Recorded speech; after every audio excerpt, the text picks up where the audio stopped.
Tu te prépares pour un voyage à la montagne et tu te poses encore beaucoup de questions, que ça soit ta première randonnée, un trek ou même un road trip, t'es au bon endroit. Allez, c'est parti!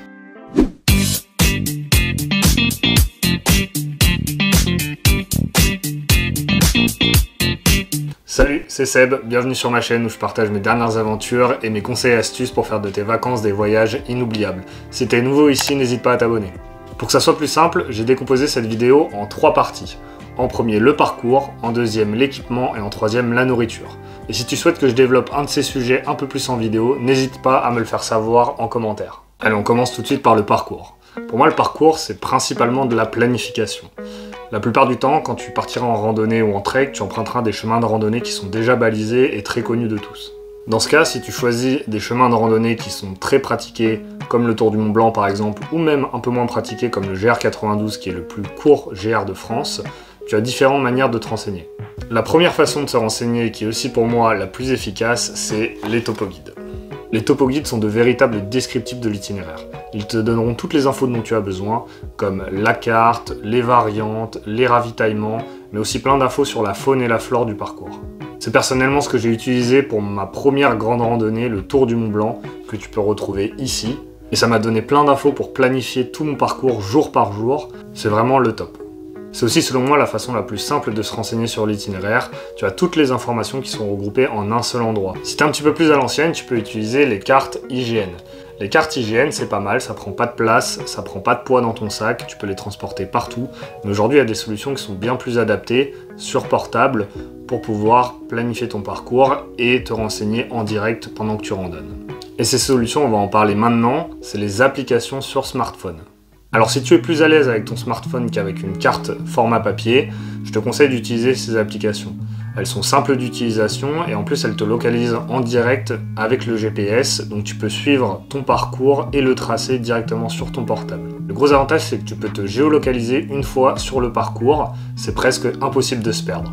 Et sur certaines applications, tu peux même consulter les autres randonnées effectuées par d'autres utilisateurs et tracer tes propres parcours. Enfin, selon moi, la dernière manière de planifier ton parcours, c'est Google Maps. Google Maps est un formidable outil, surtout si tu pars en road trip. C'est un peu moins adapté pour les randonnées ou les treks, mais je te conseille vraiment de l'utiliser. Avant de partir, fais le tour du pays avec l'application et marque les points qui sont selon toi importants. Ça peut être les stations-service, ça peut être les campings ou les points d'intérêt. Comme ça, une fois que tu es sur place, tu as juste à lancer le GPS et suivre l'itinéraire. C'est d'ailleurs cette manière que j'ai utilisée pour planifier mon parcours en Islande sur mon road trip de 3 semaines que tu peux retrouver juste ici. Tu peux faire plusieurs points d'étape pour te ravitailler plus régulièrement et dormir dans un meilleur confort dans des hôtels ou des refuges par exemple, ou faire ton parcours en autonomie complète. Si c'est ton premier voyage en montagne, je te conseille de faire des points d'étape. Tu apprécieras mieux ton aventure et tu pourras te familiariser avec ton équipement tout en gardant un certain confort. Si c'est sur plusieurs jours, en fonction de ton budget, tu peux faire la moitié en tente et la moitié en refuge. Si tu es un petit peu plus expérimenté, tu peux faire ton parcours en totale autonomie, de nourriture, de logement ou les deux. L'autonomie complète en nourriture dépend de la durée de ton parcours. En effet, plus ton parcours sera long, plus tu devras prendre de nourriture et donc plus de poids dans ton sac. Par contre, l'autonomie en termes d'hébergement, c'est rapidement faisable si tu as l'habitude de dormir en tente et que tu as du bon matériel. L'avantage de l'autonomie complète, c'est que ça t'apporte énormément de liberté. Tu n'es pas obligé d'arriver à une date précise à ton logement et tu peux faire plus ou moins de distance en fonction de tes capacités physiques et de ta forme du jour. On a maintenant terminé la première partie, on va passer à la seconde qui est l'équipement. Et on va commencer par quelque chose que vous connaissez peut-être, c'est ce qu'on appelle le Big Four.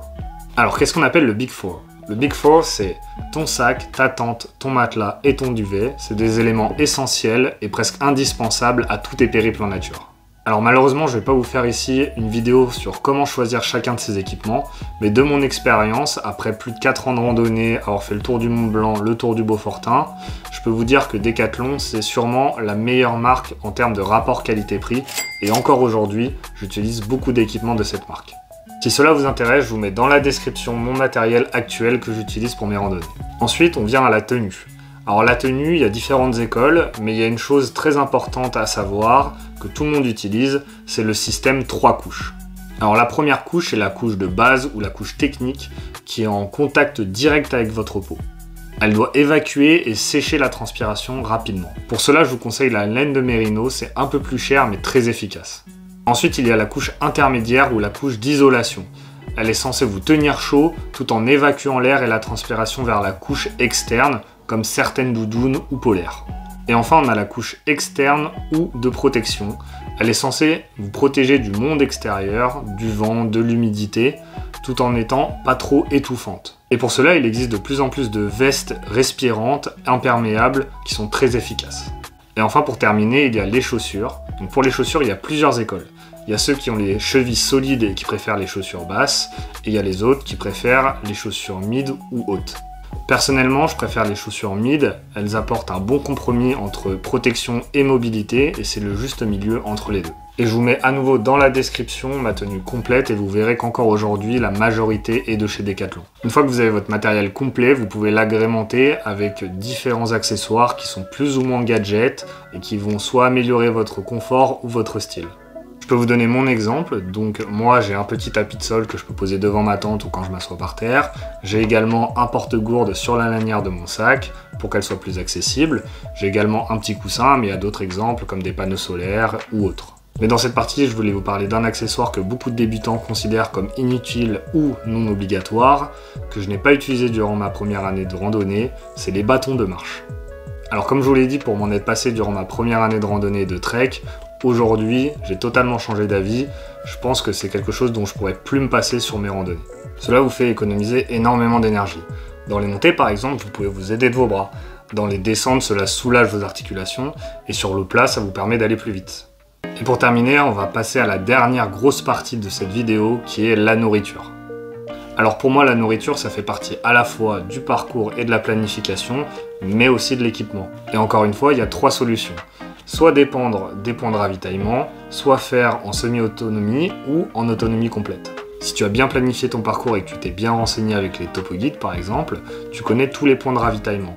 Et donc tu peux te permettre de partir en n'emmenant rien en avance. Au final, cela peut revenir plus cher et représenter un véritable budget sur ton parcours. Par contre, l'avantage, c'est que ton sac sera beaucoup moins lourd et que tu pourras forcément avancer plus facilement. Ensuite, tu as la semi-autonomie, qui selon moi est quand même la meilleure façon de profiter de ton aventure. Généralement, pour mes treks, je prends des repas lyophilisés en avance pour tous les soirs. Comme ça me permet d'avoir un repas assuré par jour, et le reste, je me ravitaille en journée sur les points de ravitaillement. En fait, faire ça me permet aussi de goûter un petit peu les produits locaux et régionaux dans la journée.